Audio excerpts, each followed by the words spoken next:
Okay, I'm just going to hit the button and we are going to try this. Hello everybody, welcome to The First Layer, the world that explores the show that explores the world of 3D printing. Welcome to Coffee Deprived Brian.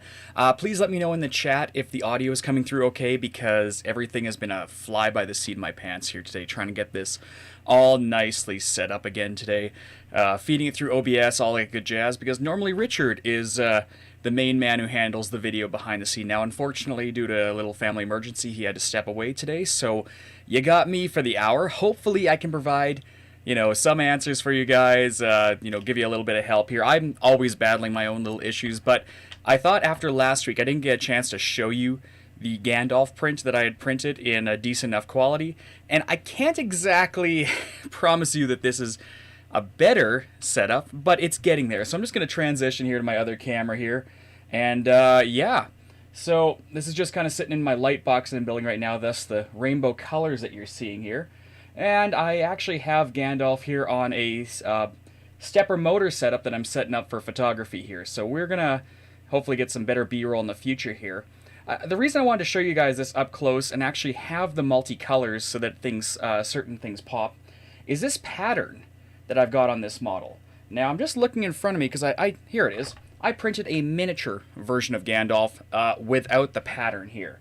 So just right here you can see it's all nice and smooth, and this is with Matter 3D Pet G. I gotta admit, I am absolutely shocked with how well this Pet G is turning out for pretty much every print. I'm currently in the process of dialing in one of my machines, and as you can tell, I did not position this light very well, so I'm gonna have to kind of move around it here. But this just came off the machine just recently on an XYZ quick test. A little bit of issues on the X with some heat dissipation to work on. But this one here was also printed out of that same Pet G. Now, this pattern that was on here, I actually imposed that using Idea Maker. And let me know in the chat if any of you guys have used Idea Maker yet. But Idea Maker, one of the really cool features built in is the ability to apply a 2D texture onto a 3D model and then render it in to your G-code so that it has a pattern, like a depth pattern on the actual model. So, that being said, we'll kind of go through an Idea Maker a little bit more in depth later on, but the big slicer news this week has actually been back in Cura. So for those of you who haven't been following the whole Cura train lately, I know I haven't, but I caught a video on YouTube from a smaller channel. I apologize, I can't remember the name of the channel there, but Cura 4.12 has added a new infill feature that is really as much of a game changer, I would say, as tree supports were back when it introduced that in, 4.4, give or take? And we're going to talk about that a little bit later on the show today. But this is, the question answering show. So go ahead and ask your questions in the chat. I apologize, I won't have any way to bring them up on the screen, but you'll have to trust me that I'm reading them. I do have the chat over here to my left, which is my other left, which is right. It's a cold, chilly day in Canada, guys. Okay, so what do we got here today? Everyone's saying afternoon, hello. Audio's good, thank you guys, I appreciate it. I kind of had to get the good mic going again here. Tim, we are all doomed. If you haven't made that determination by this point, well, I appreciate sticking around for the long haul here. 38 hours into my huge articulated dragon print on the rat rig. Oh my goodness, I cannot wait to see that one. I'm still rebuilding my big printer right now, but I am slicing up some parts for a Green Goblin helmet for the Spider-Man premiere in a couple weeks here. Gary T, lightning infill is pretty neat. It can save a lot of filament, absolutely. So if there's no real questions coming in, I guess we can kind of jump over to this topic. I'm going to try and, on the fly, bring this up on the screen. Apologies, it's, I am winging it here just a little bit here today. So, here's Cura 4.12.1 as of today. I think that's what we're up to. Yeah, so I think there was a couple of bug fixes in there. What we got here is we've got a standard XYZ calibration cube. And let's go ahead and look down to infill here. So you can see I have infill density preset up for 50%, but we're going to go and change this over to lines. Now, when you take a look at a line for a cube, we have 7 grams of filament with about an hour if we're taking it slow. And if we look through, there's although this is only 7 grams for this small guy, you can look at the pattern times and the fill down here on our model. So we've got 50% infill. At a layman's term, just basically means fill 50% of the space all the way up. And that's why we can see exactly one line width in each direction that's not filled in. That's what 50% means. 25% would be half of that, so every fourth line, and so forth. And so as we reduce infill, of course, infill can be a huge waste unless you need that structural integrity all the way through. But for a lot of people, they use infill purely for supporting features.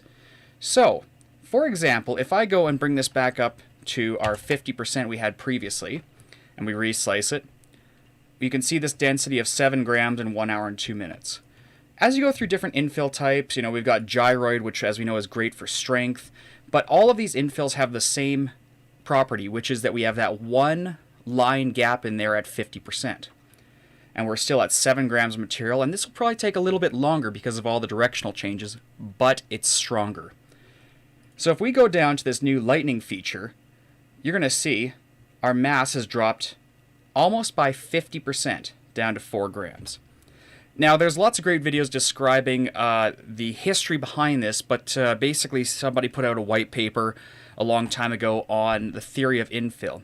And the term lightning, it's a flashy term, I find. I find it's more close to a fractal design, where it builds up a tree-style system to provide the maximum support required at different areas of your wall. So on an XYZ cube, we can see that as we start getting up a few layers in and we start to draw that base plate for the X and the Y legs there, we can see that it went and built a tree structure starting at about a 45-degree angle coming out from an established wall, and it starts to tree out very slowly. Now, the result for this is that you're going to have basically natural dynamic supports for different properties of your print. So if we go up and go through and see the different legs in orange there that grow to support areas that are floating, you can see all of this empty space in the center that would normally be filled with infill is not there. But we've got this big orange one growing on the back, and that's because at this 45, as it starts to grow and as we start to get to this upper part, it slowly trees out to develop a baseline support for the Z shape. And you can see that starting to come together here, just before we print it. Now, the important thing to understand is the infill density number is not going to apply in the same way as it used to, except for 100% and 0%. So what the 50% defines is by the time we are ready to draw our first layer of our top layer here, or any overhang as defined by your overhang properties in here, you're going to see it fills in approximately 50% of the space underneath the object. But due to the nature of how dynamic it is, it's kind of hard to visualize that 50%. But if we took the volume of all the material it would take on the next layer to draw the Z and divide it by half, that is what we're going to see used underneath here. Now, if you go up to 75%, the end result is we are going to have more density under that Z, and more density under the other ones, which is an increase in material, but with this cube, we're still at about 4 grams. So it's still fairly quick. There are a lot of direction changes, and that's a caveat we can talk about, it's printer dependent.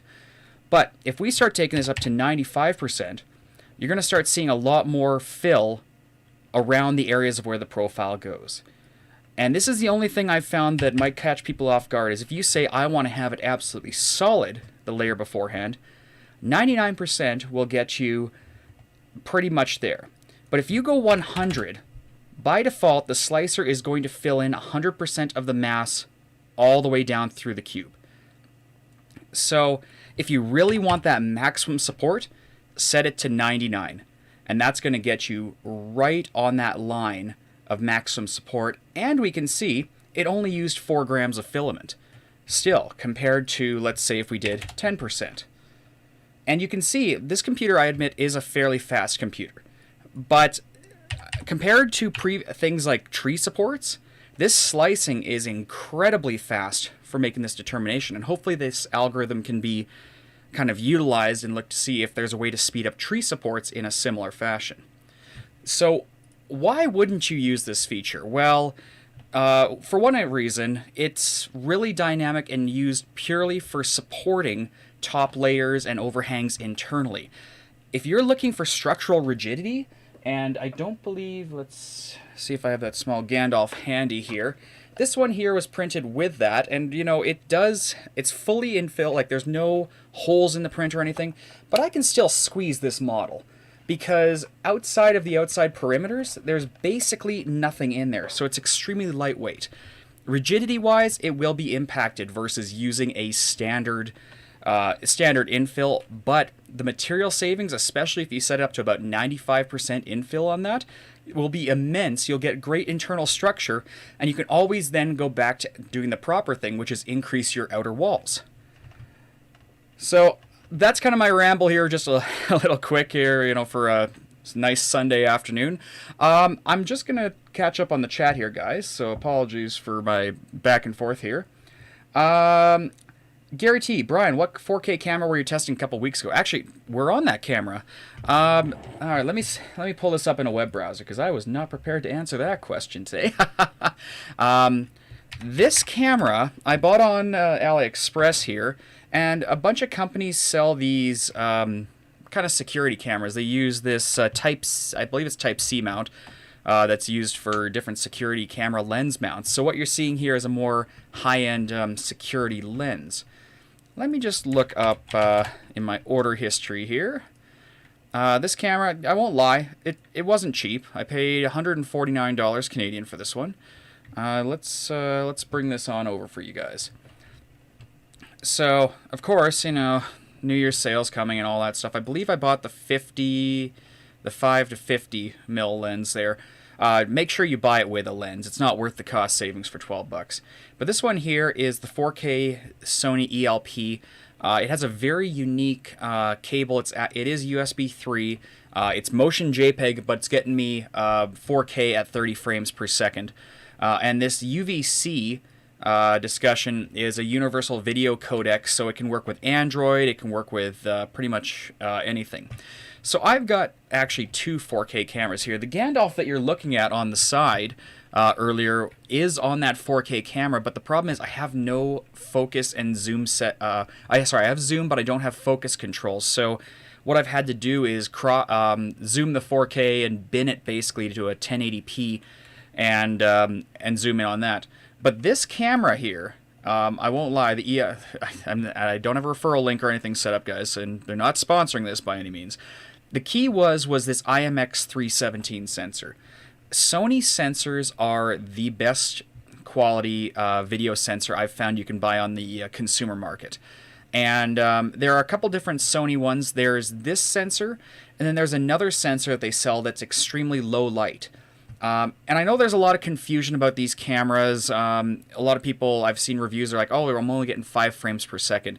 It's because you do have to pipe it back as motion JPEG, which is an old school format, but I found in OBS the latency is next to nothing.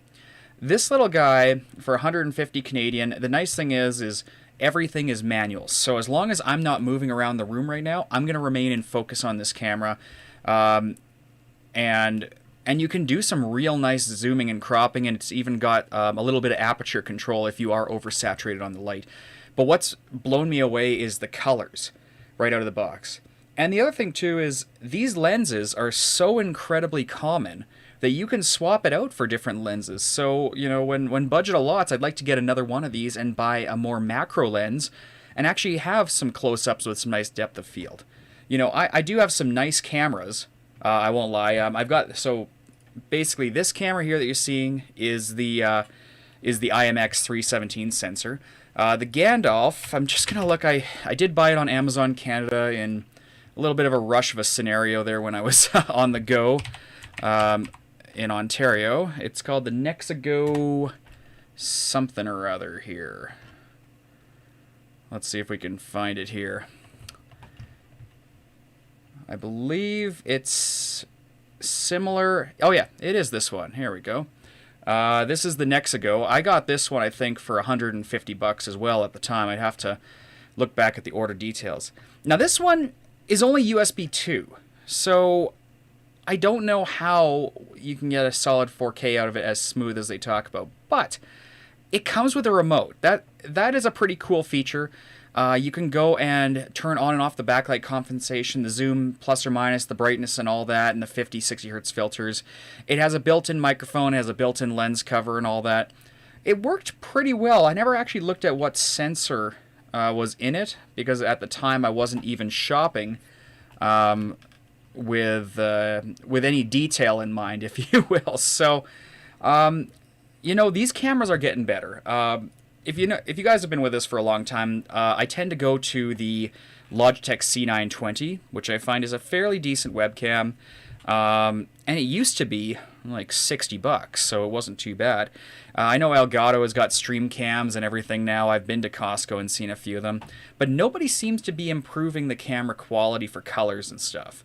And I don't like using my DSLRs for video because I find it wears on the sensor a bit too much, especially my conveniently acquired 5D Mark III, which I paid pittance for. It's a lovely camera, but I just can't bear to shoot video on it unless I'm out and on the go because it's just too nice of a camera. But this little USB thing is doing great. Hopefully that little ramble on cameras helps you in the right direction. But yeah, I do endorse these couple of cameras. I will share a link to that AliExpress one here when I remember not to close the window. Let me get that for you guys there. And you know, if you do have a webcam you prefer, I know a lot of guys, they buy Sony Alpha cameras, A6000s, A6100s. I was never a Sony guy. I've always had Canon bodies and lenses and glass and all that, so I try to stick with the same brand for that sort of stuff. Okay, backing up. DeWitt 3D, I'm running a Pi 02 on my rat rig. Can I use an older Pi camera on it? Is it a simple matter of plug and play to show up in main cell? Great question, and I'm so glad I can actually answer this for you.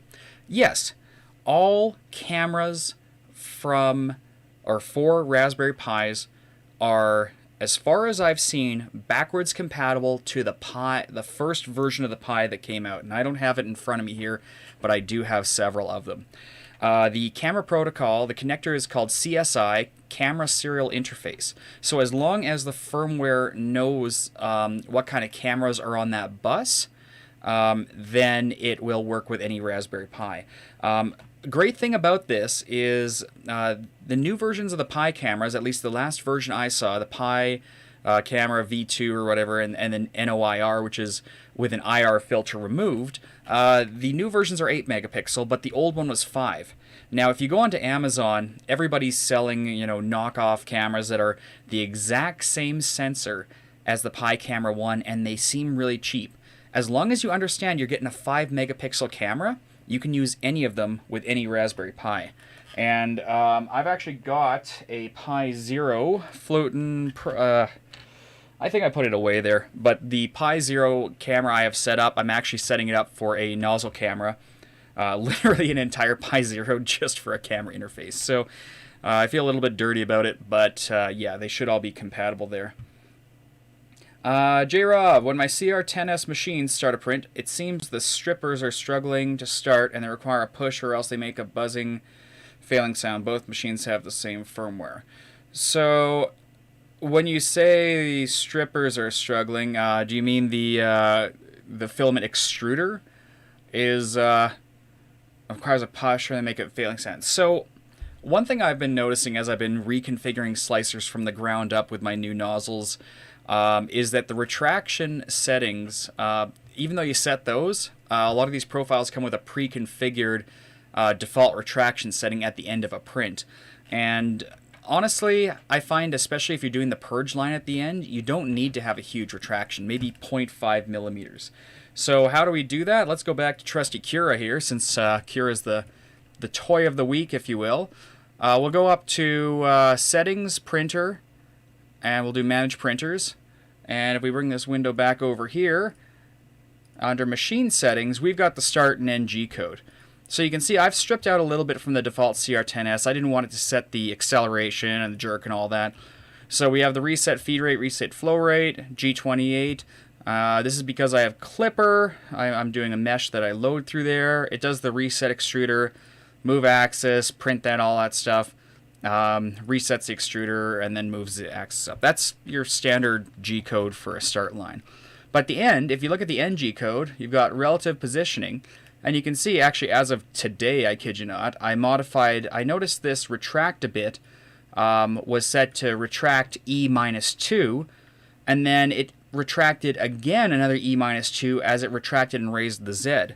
Now, on an all-metal hot end, that's going to cause potential clogging because you're pulling back this filament at about 4 millimeters back into the heat break zone where it can swell and cause blockages and all that. And I found several prints when they completed, I had to go and pull the filament back and almost shove it through by hand.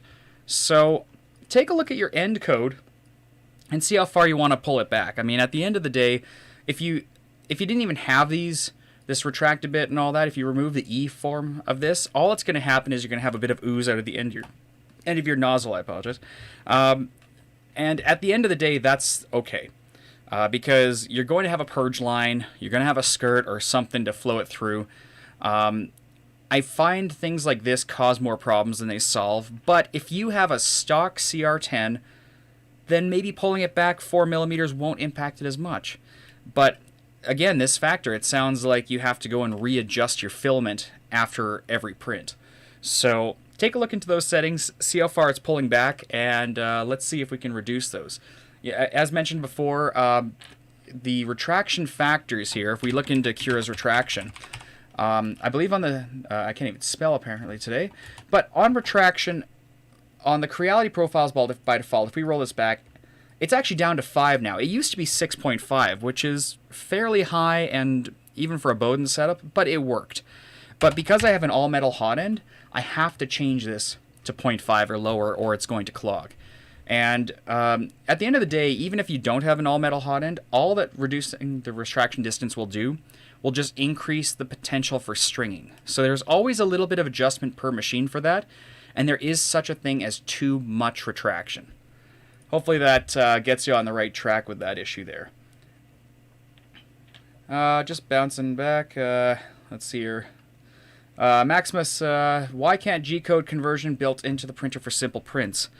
Wow, that is a great question and one that deserves a great answer. Simply put, it comes down to processing power and memory room.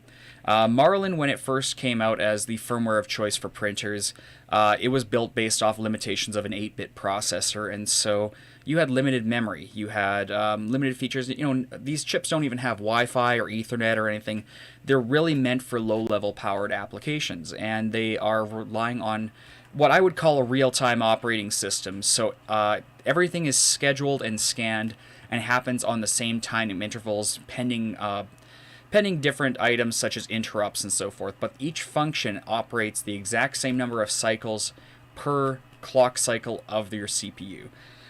Simply put, slicing is not a low power application. Slicing is a complex method of going through each layer of a file that you've printed, and if you've ever looked at an STL at the raw data inside, it's basically a bunch of points and linked lines that form triangles. The purpose of the slicer is twofold. Number one, it slices it up kind of similar to an MRI or any application where you get scanned at multiple points and you have a 2D representation. And if you ever work with a resin printer, you've seen a lot of this here. Step one is to slice up the model into little divots such as that. Step two is to take that model, which is by definition hollow, and I know it's kind of hard to comprehend on that, but a triangle, if you draw a cube in space and you draw another cube over top of it, there's no indication of which one will have mass and which won't. And your slicer's job is to go and convert that into a mass, and then once it's a solid object, then it has to go through and do analytics to determine how to draw lines based off how many wall thicknesses you want, infill, and so forth.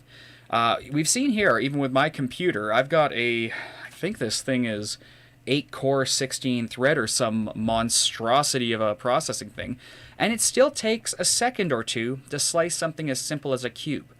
Now, if you go and do that on a microcontroller, it's going to take probably an hour for even simple objects.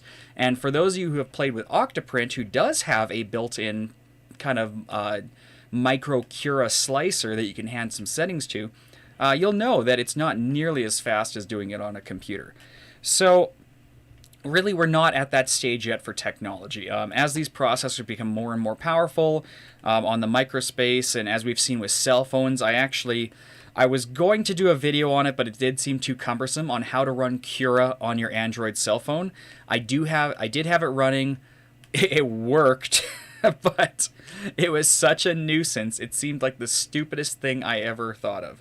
I thought, hey, maybe there's a few people that are on the road and are stupid like me and carrying a 3D printer with them, but don't have a computer to slice on.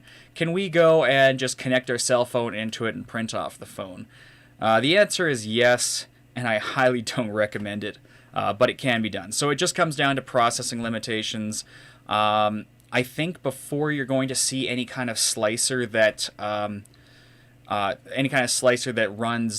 microcontroller, I think you're going to end up seeing a slicer on a cloud service like Amazon AWS or something, where you go to a website and pay. I think there's already a couple of them actually, where you pay a monthly fee and you just drag the STL onto that and it spits out a GCode file back to you. I didn't try any of them because they wanted way too much money for it. Nikolai Jackson, shout out please. Well, normally I would do it for super chats, but you know what, you seem nice now. So hello, Nicholas Jackson, or Nikolai Jackson. I apologize, can't read worth crap today. Snapshot meant steppers. Yeah. Oh yeah. The fact I couldn't connect strippers and steppers. Yeah. If the okay, so. If any of the steppers are struggling, let's talk about that for a moment. If a stepper is struggling, it means one of two things. Either there's too much resistance on what it's trying to move, or the power is too low. Unless you got into the control box and started tweaking with the motor VREFs, or if you have a newer version like the Big Tree Tech boards and you set the current too low for the Trinamics, chances are a resistance like that where you have to give it a little push means there's something holding back the axis in question from moving. If it's X or if it's Y, I always recommend to check the eccentric nuts on the wheels. And we've got a few videos on the channel about that. But remember that the wheels can be tightened down too tight, where it has to overcome a huge amount of torque to roll. You don't want to torque it down to the point that it's solid, but it requires a couple pounds of force to move. You want it just on the brink where that bed or that axis will not wobble. And sometimes, it's as easy as just kind of feeling it. A lot of the times, if it's too tight, you're going to feel the wheels kind of lock in on certain motion points. So every couple of millimeters as you push, you're going to feel a sudden resistance that you have to overcome. That's usually a sign that those wheels are too tight. So have a look at the channel here. We've got a couple videos on that. And then for the extruder, well, my answer was more pertaining to the extruder motor with it actually having a new level of resistance, because that's the only thing that it should have resistance on is the filament itself. All right, where are we at here? Bouncing back. Oh, Tim, you gotta always step me up one, Tim. I'm gonna stop sharing my technology with you. What do we got here? So Chaps V, question. Ever since upgrading firmware to Yaire's UI, I'm gonna guess that's what it's pronounced, I get random prints that don't complete because the filament doesn't get extruded after a few layers. Any reason why? So I am not familiar with this firmware, but I'm going to try and do my due diligence just to look it up, just to make sure it's not just a UI modification, make sure it's still wrapping on Marlin there. The problem is, as these new firmwares come out, there's always something that kind of catches you off guard about configuration. Okay, so Yaire's here, if you will, is a fork of Marlin. So that's a good starting point to know that we're working with Marlin here. My question for you, chaps, is have you made any other modifications to the printer? Notably, do you have any all-metal hot ends or anything like that? Just because it sounds, if it's a fork of Marlin and it's pre-configured for the Ender 3, and you haven't changed anything, it's very rare for the fan to be going on the front of your printer after a firmware change, because that's hardwired directly into the mains power. It's always on But if this firmware is straight off there, it makes me wonder if your steps per millimeter are off, or if there was any change where you're using, what do they call it, firmware retraction. This is something I haven't played with much, but it's a way of defining the retraction values in the firmware rather than having your slicer define it. Sounds to me, if the firmware is acting up, I would just request, if you can, to try the original firmware again with that same G-code file and see if the same things occur. And then if that's the case, that it is working that way, then we need to look at what's wrong with Yair's firmware here, or if there's something pertaining to your particular machine. For those of you who don't know, with GitHub here, I'm just going to share my screen over here with GitHub. But GitHub should be where most people are developing firmware these days and posting their updates. So this particular firmware, if we take a look at the profile here, there's a fork of Marlin and then a fork with configurations. Configurations specifically will have different default boards here. So if we go for examples, we'll take a look and see if there's a customization for the Creality Ender V2, I believe it was we said here.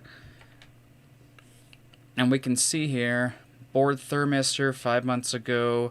Let's take a look at the base config and see if there's any notes in here. I don't believe there's any notes popping out in here. Creality V4 boards. Let's go down and look at the steps per unit. So those are standard Creality numbers.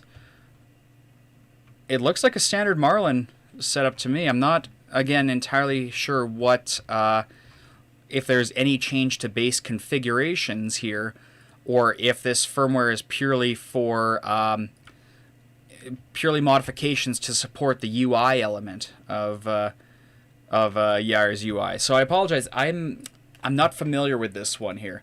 I would say if there is continuous issues with a default config between standard Marlin and this one, that you open up a ticket on GitHub and have a look and see if the author can reply if this has been tested on this machine, if there's anything they know about as a workaround. This is kind of one of the reasons why I stick with vanilla firmware, is because I know the core package works, and then as I tweak things, I can diagnose specific issues. Don't forget to hit that like button. Yes, please. That would be greatly appreciated. Chaps saying no other mods other than steel sheet bed. So yeah, let me know, chaps, what axis is causing you issues there, and then we can talk a bit more about the motion of the axes, and it does sound like it is stalling, so hopefully it's okay.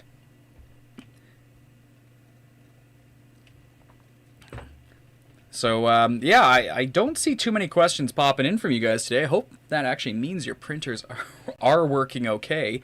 Mine, as I mentioned, I did have some issues. I had a fascinating power issue where, even though I had my heated bed on the mains power circuit, and I had just the hot end and motors on my UPS, I found that the UPS was struggling to keep up with the demands of the power supply. And I think I was actually having a few low-level brownouts of my hot-end cooling fan, resulting in prints failing due to heat creep, which is weird to see on a Dragon hot-end. It's not something you would expect, pardon me, to see, but it caused me issues. So I got that all sorted out in the past week here, and I've been playing with something a little unique here, and I'll give you a little bit of a tidbit, or a little hint if I can find where I threw it here, because I'm having a messy day. I had to rip this room apart yesterday to find one little Wi-Fi repeater, so that wasn't a fun day. I had it on a string, and I think let's see, was it hiding behind Gandalf? No. All right. Basically, I'm playing with the CHT nozzles. I don't know if you've all heard of these, but there's been a slow progression in nozzle technology, unfortunately, due to the fact that one firm has managed to acquire patents on this design. So there's only one path of getting this nozzle. You know, opinions aside about patenting basic things like nozzles, the technology is pretty cool. So traditionally, we have our one little nozzle path here, and and that just goes straight through. The inherent problem with plastic is when you melt it, going through just a straight orifice like that, it's going to heat up unevenly between the center part of that filament and the outside part. So when you are going to push this material out of your nozzle, you might actually be getting cooler material than what surrounds it. So the patent involves adding additional drill paths into the nozzle. And the printer behind me, the CR-10 that printed the Gandalf here, is running the latest version from Bondtech, who licensed the technology from this company, and they've got a tri-path nozzle. Let me see if I can pull up an image for you, because this will do leaps and bounds better than anything I've got for photography right now.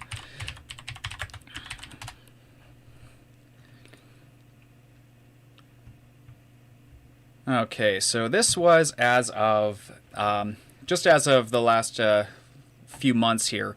So Bondtech has licensed this nozzle technology from, it's just slipped my brain right now. There's one more company, and they normally sell a two-path nozzle that I have again around here, but this room's kind of an explosion right now. So what I wanted to show you is this little feature right here. Right at the nozzle tip, you can see 3 holes, and I believe CNC Kitchen did a great video on this the other day. But it involves drilling 3 holes at about a 30-degree angle down, and keeping this little metal, almost looks like a triangle, but not really, in the center. And what happens is, by the time the filament reaches this point of the nozzle, it should be fairly liquidy, or at least soft enough to chop up.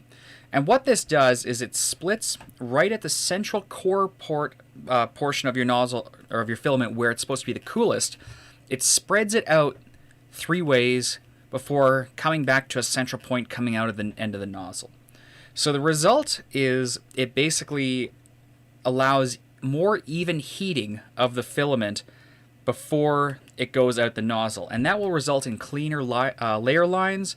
It will result in cleaner extrusion, and as CNC Kitchen pointed out, actually a much faster extruder potential, where this one was almost capable of outpacing a volcano hot end, just with a regular hot end.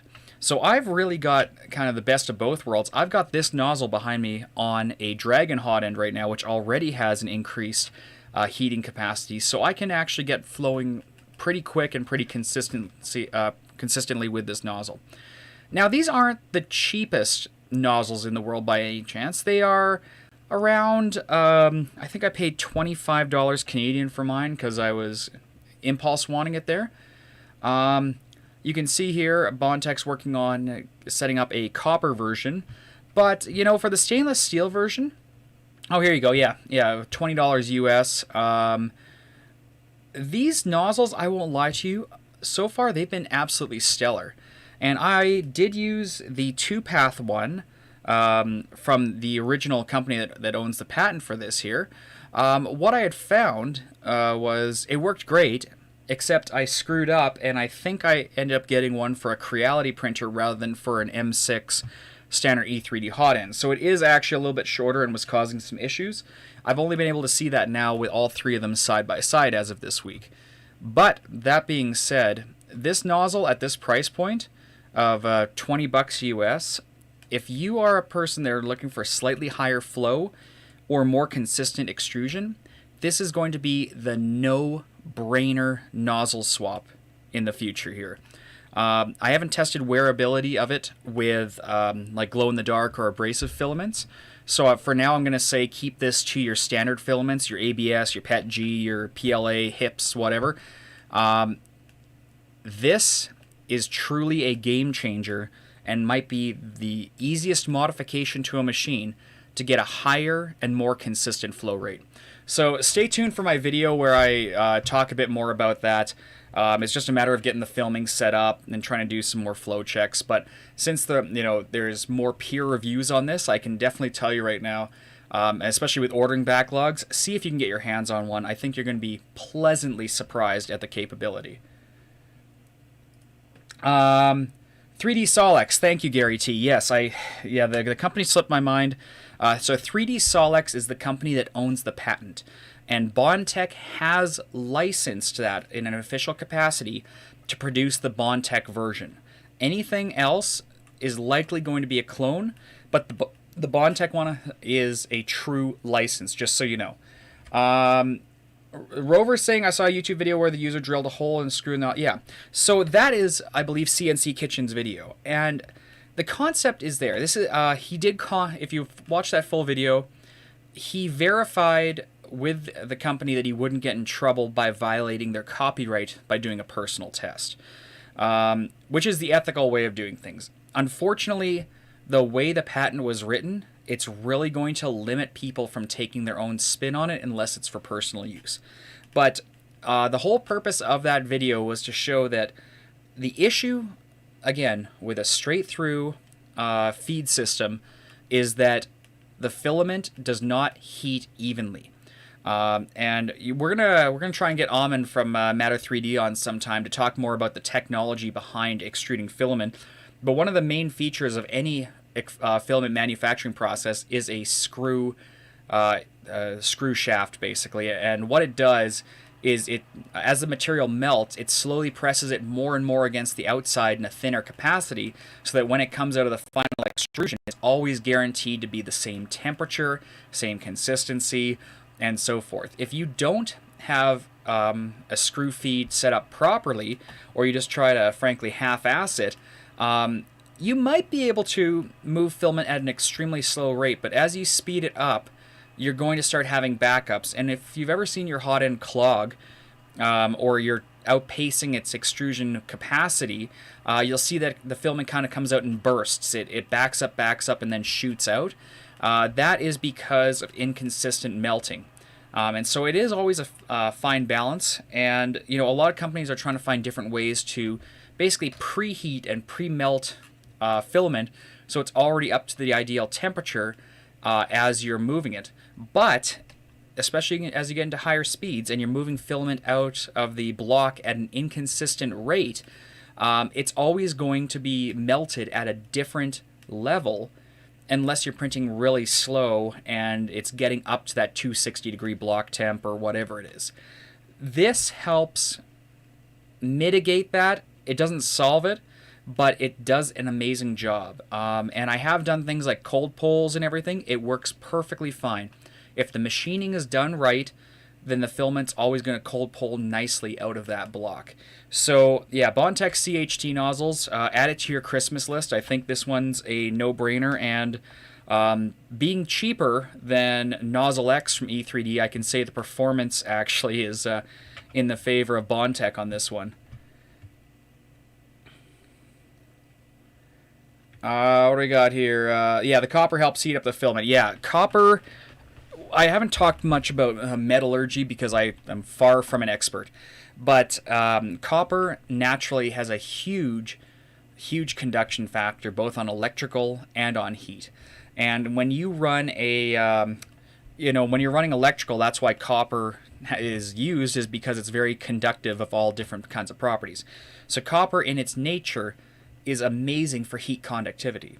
What the problem is in the 3D printing realm is balancing heat conductivity with heat loss properties. So if you get a copper nozzle, it should probably be coated with something on the outside, otherwise the heat will dissipate just as easily as it's absorbed into that nozzle. And there's a whole world of trying to balance these two things with each other. It's why we have silicone socks around our heat blocks. It's why the copper also oxidizes over time, so it's usually treated. We've got things like bimetal heat breaks on the market right now by companies like Big Tree Tech, that the inner tubing of your heat break is copper, but the outside's a different metal, this whole bimetal concept. So there's always ways to try and optimize the heating itself. But even if you have the most thermally conductive material right around your filament as it's going into that hot end, at the end of the day, you're going to have heat on the outsides, but you might have a little stick on the inside. Think about when you're eating a popsicle. How long does it take for that inner popsicle to melt? It's the same concept with filament in this case. So if you're getting it up to the right temperature as it's going through that hot end, and you have it split out three ways, it's going to increase the likelihood of having an even temperature on all material that comes out of that nozzle. So this really is a great step forward in the 3D printing space. And again, I don't normally just blindly tell you to go get a nozzle, but if you're having, flow issues and you just want to get a little bit more out of your hot end without going to something like a Volcano or a Mosquito or anything like that, this is an amazing option to get just that little bit more out of your machine. And if you have Creality printers, I believe Bondtech does make the nozzle format for the stock Creality hot end, but really, you should be getting away from that and going to something like a Micro Swiss anyways. What do we got here? Silver wire is the best conductor, but copper... Yeah, silver is very expensive. Gold is great for conductivity, and it's a huge selling point for a lot of companies for like HDMI cables and all that stuff. It really doesn't mean anything in a lot of cases. But again, that's a world that I can make a broad message here, but specifics-wise, we would just be doing a lot of speculation. There is a lot of brouhaha and dare I say, fake news when it comes to connectivity, and there's a certain company named Monster Cable that is very good for that. So, yeah, there's plenty of ways to increase thermal properties. There's plenty of great ways to reduce the thermal properties and to insulate. But when it comes to 3D printing, I find a lot of those issues are far trumped by this even heating issue. So yeah, these nozzles are really, really a game changer, and I'm just encouraging people to look into it now, because with supply slowdowns here in Canada, especially right now, a lot of things are getting back to that 6 to 8 week mark right now to get. Infinite cables is the best when it comes to cable. Yeah, you know what? Again, none of this is going to be sponsored, but I think I've used Infinite cables, if I recall. Are they in Canada? I know the one I used last time is a company out of Vancouver, I believe. They used to sell a lot of different cables. When it comes to cables, I find the biggest thing is understanding what the American wire gauge is and how that impacts conductivity. One of the things to understand is how capable even a 28 gauge wire is. And a great example of that is behind me here. I've actually just recently rerun 90% of the wires going to my hot end through a Cat6 Ethernet cable. The only cables that are a higher gauge are the two wires that are being used to run the heat cartridge. And the results have been shockingly good. And this is a cable that I'm sure everybody's got spares of in the house that you can chop up and use that telecom wire for anything low power, basically. Even the fans on the hot end are low enough power. I believe the spec I found for the thinnest gauge of Ethernet cables at 28 gauge was 2 amps of current capacity. So as long as you're not daisy chaining 8 fans off a single 2 pair, it works really good. The only thing I would say, and I know a few OEMs went this route, is don't double up pairs of wires to increase the flow capacity, because if you ever do that and one of the wires breaks, the second wire is going to try to take on that higher load, and that's when you start getting overheating and fires. Something like that, unless you're blowing a fuse, you might get some protection on something like, say, the hot end, where it's not heating evenly enough, but it still takes some time for that to kick in sometimes, and that wire can overheat. So don't go piggybacking these wires, but if you know what the straight wire conductivity is, and as long as it doesn't have any resistance, like a coaxial cable for cable TV has a 75 ohm resistance that may impact your numbers, using network cables is pretty cool when it comes to 3D printing. Let's see here. Yeah, Ontario, close to where I live. Home automation company. Yeah, Infinite Cables. I don't think I've been on their website recently. I know there was a couple, like Prime Cables and a couple other companies. Generally, a company that's domestic, especially when they're local to you, can build some really, really good cables. You'll pay a bit more for them sometimes, and sometimes they'll be really cheap. But it's understanding what the value is of them. Again, I'm spewing off other YouTube channels here, but Linus Tech Tips about a month or two ago did a video on cable grade quality, and they got themselves a very, very high-end cable tester that tests all the properties of bandwidth, deadbands, absorption rates. There's a whole different world when it comes to broadcast and analog signals that I've only touched the cusp of it, so I don't want to speak too much on it. But there is value sometimes in higher grade cables. But for 90% of home consumer stuff, the cheap cables usually are more than enough, and the only reason you would spend more is if you want a thin variant or an active powered cable where it goes and reduces, it multiplexes the signal over fewer wires so you get a thinner cable. It's a whole different world. The only reason I'm talking about Ethernet here for 3D printing is because everybody has Cat 5, Cat 6 cables laying around somewhere, and if not, if you go to your local Value Village, there's a boatload of them in a bag for $6 half the time, old telecom ones, and as long as end to end the wire doesn't have a nominal amount of resistance and it's not damaged, you can do a lot with that cable inside that wire. And Ethernet is a great one because it's got 8 wires, and if you get Cat 6, they are actually electrically isolated in pairs from each other through a solid core, and the result is less windings on the inside. HDMI, you could chop up the cables, but I find the conductor is so small on those wires, it's just a pain to work with. So I don't advise it. I did build a prototype PCB board where you could just plug an HDMI cable into both ends and use that to transmit any non-power signals. It works, but it was a little bulky, and that was before the latest slowdown and crisis here where getting a PCB is now going to be much more expensive. What else? Yeah, Linus from LTT is using those network cables. Yeah, I mean, they're good quality cables. The ones I've got here that I used are, I mean, they got Sentinel connectors on the end, just a quick chop off there.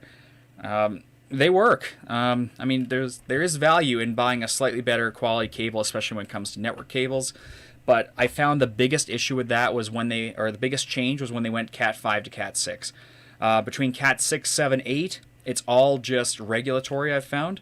But Cat 5 to Cat 6 was the big one where they put the solid core in there so that you could have less coils down the wire and thus could run Ethernet a lot longer under the same specification. Yeah, that's my ramble about about cables here. Well, it's 5-2, guys, so let's go ahead and just slap all your questions out there. I do have stuff to do today, so I can't hang around too late past the 1 o'clock here. But, you know, I'm always here to try and help answer those little tidbit questions that may pop up through the week. We are working on some video content. As you know, we were planning on getting a video out here, and then Richard had to step away here today. So I am definitely behind on content production. I've had a couple of field jobs that have kept me on the road quite a bit the past couple of weeks here. So we are really getting down to a point where we're hard crunching together videos for the holiday season here. I will be out of town towards the end of December, so I won't be able to hop in and do any live streams, unfortunately, probably until the first week of the new year. But I think that's going to be better for us because a lot of us are going to be spending time with family this year, doing printing for said families. Probably shouldn't be buying any new printers, but it does happen. And yeah, I haven't, to be honest with you, I have not seen any real 3D printers, new ones on the market that are worthwhile to jump out of the gun and talk about. I mean, ever since the print mill came out, really what we've been seeing is a lot of people making their own customized kits to make belt printers, and we've been playing a little bit with that, but it's not been a top priority for us. Accord XGC, do you know roughly when you guys will do an Octoprint tutorial? It's in the works. Simply put, I am working a lot with Clipper related to Octoprint on this one machine right now, and so we haven't dived much into it since, oh my gosh, it's probably been a couple years. Octoprint is a very interesting development path because I've found it's kind of stalled on the front end features. There's a lot of people doing a lot of third-party work on it, but for the core level of Octoprint, it's running the same. What I can tell you with Octoprint in the interim is make sure you're using a good quality, after this whole talk about cables, good quality USB cable connecting to your printer. Down the road, I'm definitely looking into actually hardwiring my own serial connection from the Raspberry Pi directly onto a serial connection on the printer for better reliability. It will operate the exact same rates, and you remove the USB to serial conversion chip out of the factor. But that being said, if we take a look at my setup behind me with Clipper, running with a USB cable that's out of finger's way so you can't bump it, I've had 0 connection issues. So a lot of time when I see people talking about connection issues with Octoprint and their printer, 95% of the time it's because of the cable. So one advice, especially for those with CR10s, is see if you can find any right-angled adapters, USB right angles, to plug into your printer before your cable goes off to your Octoprint setup. And then put a piece of tape, like electrical or duct tape or whatever, over top of that so that there's no wiggle room. And if you bump it, you're going to be bumping the whole control box.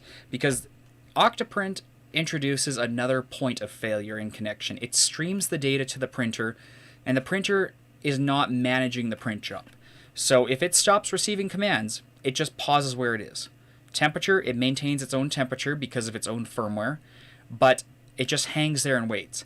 Clipper, because it has a watchdog talking back to the host nonstop, if it sees that, oh, I haven't received anything and I've lost my connection, then it does its own safe shutdown.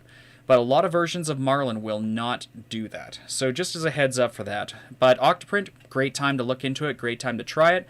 All I recommend, though, is make sure your printer has been dialed in and adjusted based off an SD card print job first, and then you'll notice if the USB is adding more issues.